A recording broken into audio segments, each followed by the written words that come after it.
Olá a todas e todos. Eu sou o Alisson, assistente social, professor e também palestrante, além de músico, professor de música. Eu vim aqui hoje para falar para vocês um pouquinho sobre o direito do idoso. O que é essa ferramenta? O que é essa política pública? O que é essa legislação? Quais as legislações, na verdade, que fundamentam esse direito do idoso? Nós vamos falar um pouquinho sobre o Estatuto do Idoso, Lei 10.741, de 1º de outubro de 2003. Vamos falar também sobre a Política Nacional do Idoso, Lei 8.842, de 4 de janeiro de 1994. Bom, minha gente, para que se pensar sobre o idoso, é necessário primeiramente entender quem é considerado para a lei uma pessoa idosa. Então, pessoas com idade igual ou superior a 60 anos. Então, as pessoas que têm 60 anos de idade ou mais são consideradas para a lei pessoa idosa. Para se falar de lei, é necessário entender que toda a legislação ela parte de um pressuposto trazido pela Constituição Federal.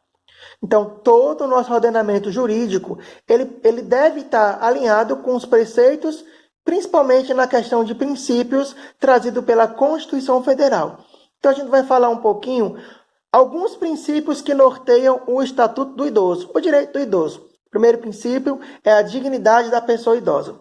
Como o nome já diz, dignidade é trazer para a discussão preceitos básicos, como o direito à vida, à saúde, à alimentação, e principalmente com dignidade. Então, a dignidade da pessoa idosa é o mesmo conceito da dignidade da pessoa humana, que é trazido lá no direito universal, né?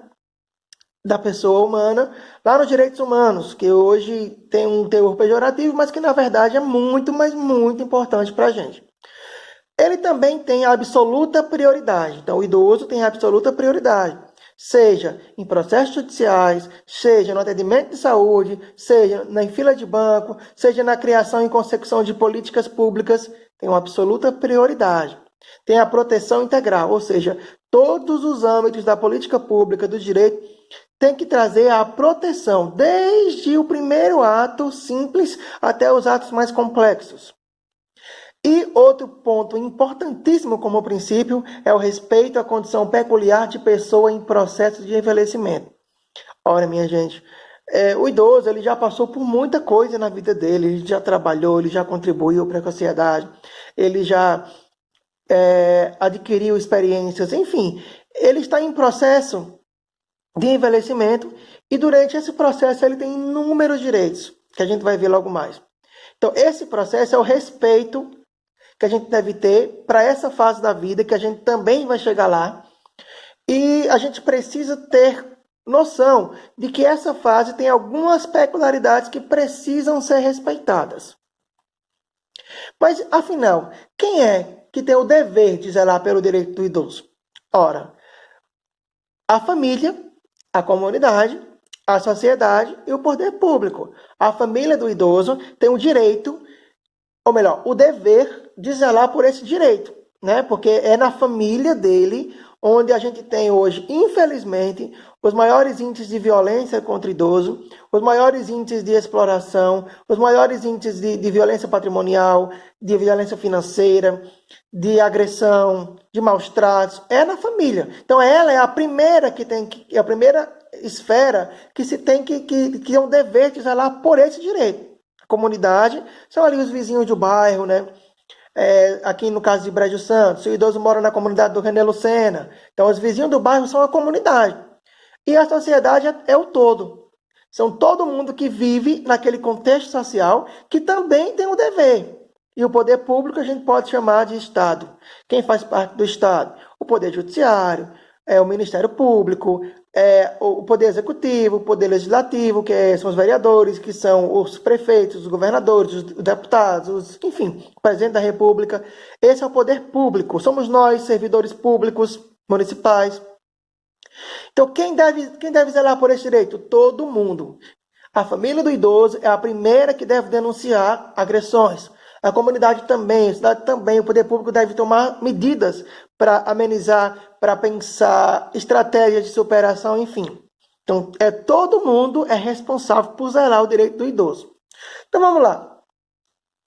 Quais são, então, esses direitos que são assegurados aos idosos? Então, vamos lá. Como todo cidadão, mas na sua condição peculiar, o idoso tem direito à vida, tem direito à saúde, à alimentação, à educação, à cultura, ao esporte, ao lazer, ao trabalho, à cidadania, à liberdade, à dignidade e ao respeito e à convivência familiar e comunitária.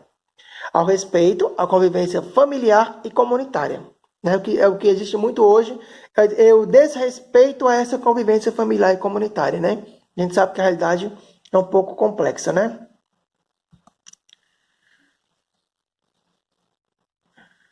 Então vamos lá. Como a segunda parte do vídeo, é bem resumido, bem simples para a gente poder entender esses primeiros conceitos de quem é idoso. Só para repetir, idoso é pessoas que têm 60 anos ou mais de idade. Alguns direitos. A gente pensou aqui e conseguiu refletir que o idoso tem direito a tudo que a dignidade da pessoa humana garante. A vida, a educação, o transporte, tudo é garantido ao idoso. Por que isso é necessário? Porque durante muito tempo o idoso foi vítima da sociedade. Se tinha uma ideia de que a pessoa ela era própria para o trabalho. Quando ela deixava de ser própria para o trabalho, ela era emprestável, quando na verdade não é. O idoso é muito importante na sociedade.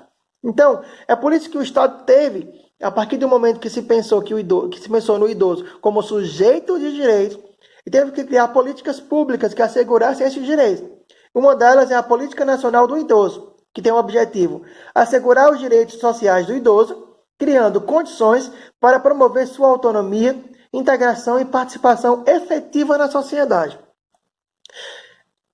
Então, para isso, para que se tenha essa efetivação da participação do idoso, foram criados os Conselhos do Idoso. Aí a gente vai ter os Conselhos Nacional, Estadual e Municipal. Está lá no artigo 6 da Política Nacional do Idoso.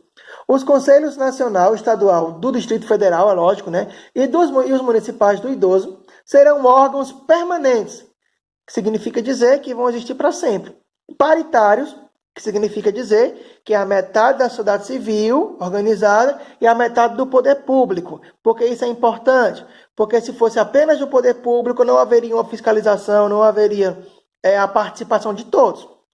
E deliberativos, compostos por igual número de representantes dos órgãos e entidades públicas e de organizações representativas da sociedade civil ligadas à área. Então a gente vai pensar que vai ter gente nesse conselho que são servidores públicos do município, do estado, da União, representando, né, também a União.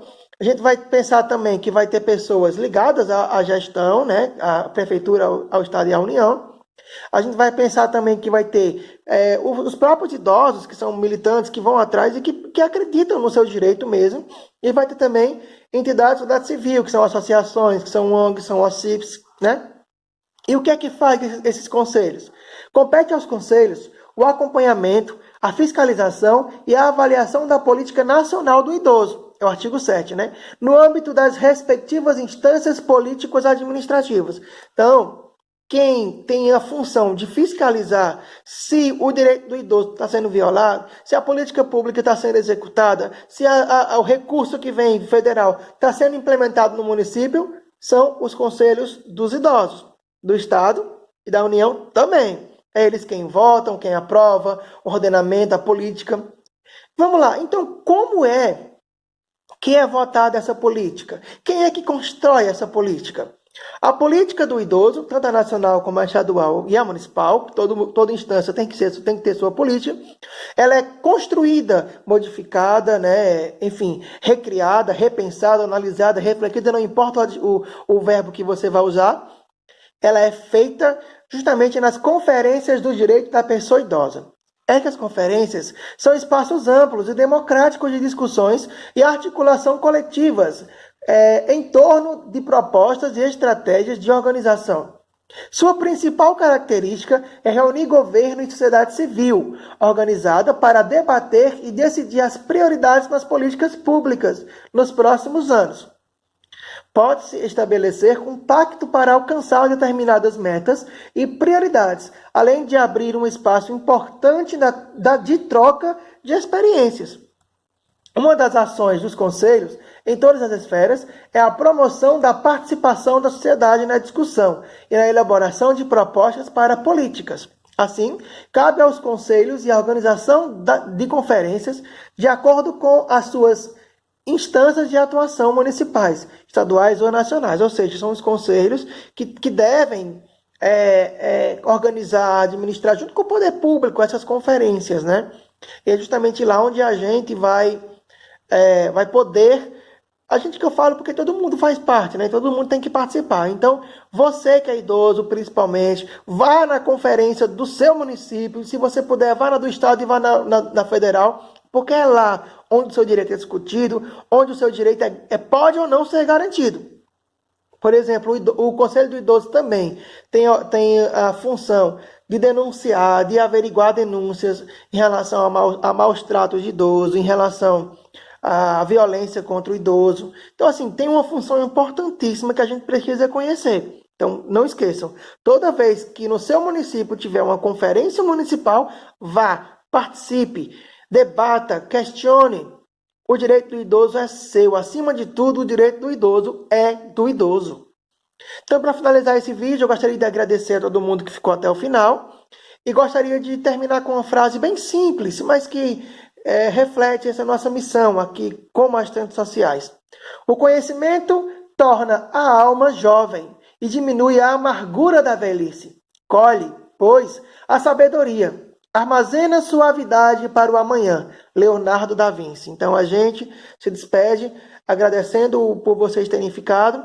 Espero de verdade que possa ter contribuído um pouquinho com o entendimento de vocês e vamos juntos trabalhar por uma sociedade mais justa e igualitária, com transformação social, com justiça social e, acima de tudo, com igualdade, com respeito ao direito do idoso.